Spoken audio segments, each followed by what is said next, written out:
Hi friends, ಯಾರೆಲ್ಲ ನಾನು video ನೋಡ್ತಾ ಇದ್ದೀರೋ ಸಬ್ಸ್ಕ್ರೈಬ್ ಆಗಿರೋರು ಒಂದು ಲೈಕ್ ಮಾಡಿ, ಸಬ್ಸ್ಕ್ರೈಬ್ ಆಗದೇ ಇರೋರು ಸಬ್ಸ್ಕ್ರೈಬ್ ಮಾಡ್ಕೊಳ್ಳಿ. ಹಾಗೆ ಪಕ್ಕದಲ್ಲಿರೋ ಬೆಲ್ಲೈಕನ್ ಬಟನ್ ಒತ್ತಿ.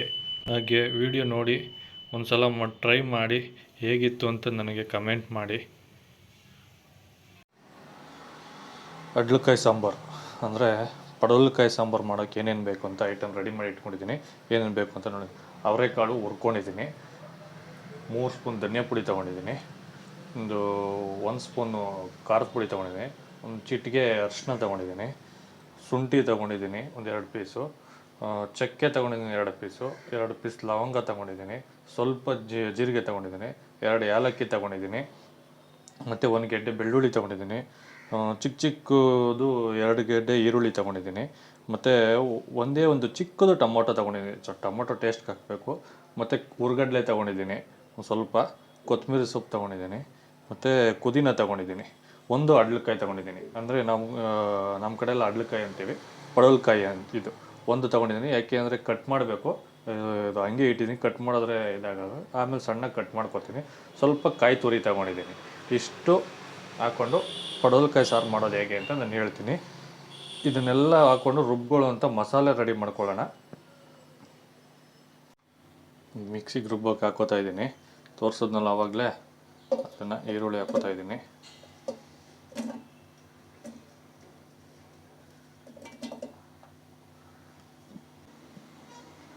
ಬೆಳ್ಳುಳ್ಳಿ ಹಾಕೋತಾ ಇದ್ದೀನಿ.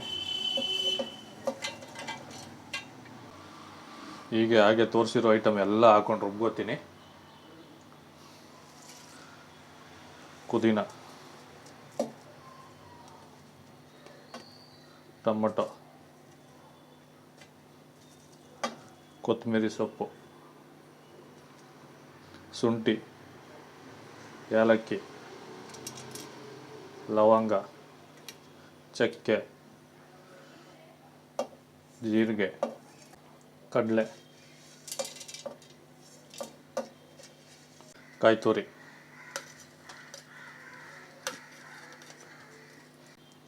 ಧನಿಯಾ ಪೌಡ್ರು, ಖಾರದ ಪುಡಿ, ಅರಿಶಿಣದ ಪುಡಿ,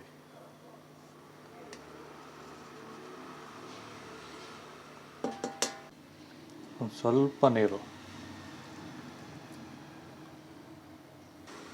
ಈಗ ನುಣ್ಣಗೆ ರುಬ್ಕೊಳ್ಳೋಣ.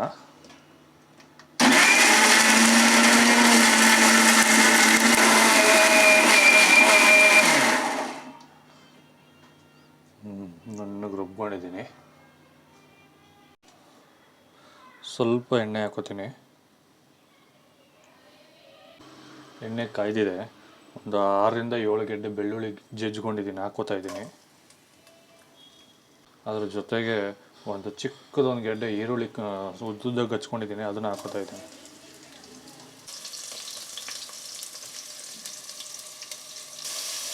ಅಡ್ಲಕಾಯಿ ಹಾಕ್ಕೊಂಡಿದ್ದೀನಿ. ಒಂದು 5 ನಿಮಿಷ ಹಿಂಗೆ ಹುರ್ಕೊಳ್ಳೋಣ ಎಣ್ಣೆಲೇನೆ ಅಡ್ಲಕಾಯಿನ. ಸ್ವಲ್ಪ ಉಪ್ಪು ಉದುರಿಸ್ಕೊತೀನಿ. ಆಗಲೇ ರುಬ್ಕೊಂಡಿರೋ ಮಸಾಲೆ ಹಾಕೋತಾ ಇದ್ದೀನಿ.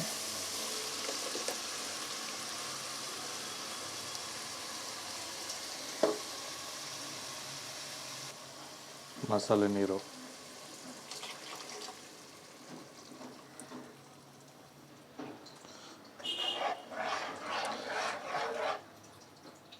ನೀರು ನಿಮ್ಗೆ ಎಷ್ಟು ಬೇಕೋ ಅಷ್ಟು ಹಾಕ್ಕೊಳ್ಳಿ. ಗಟ್ಟಿ ಬೇಕಾದ್ರೂ ಗಟ್ಟಿ ಹಾಕ್ಕೊಳ್ಳಿ. ಆಗಲೇ ಹುರಿದಿಟ್ಕೊಂಡಿದ್ನಲ್ಲ ಅವರೆಕಾಳು, ಅದನ್ನು ಹಾಕೋತಾ ಇದ್ದೀನಿ.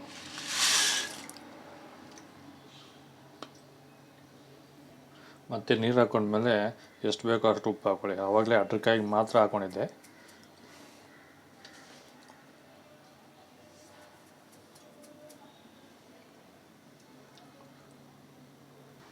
ಈಗ ಮುಚ್ಚಿಬಿಡೋಣ.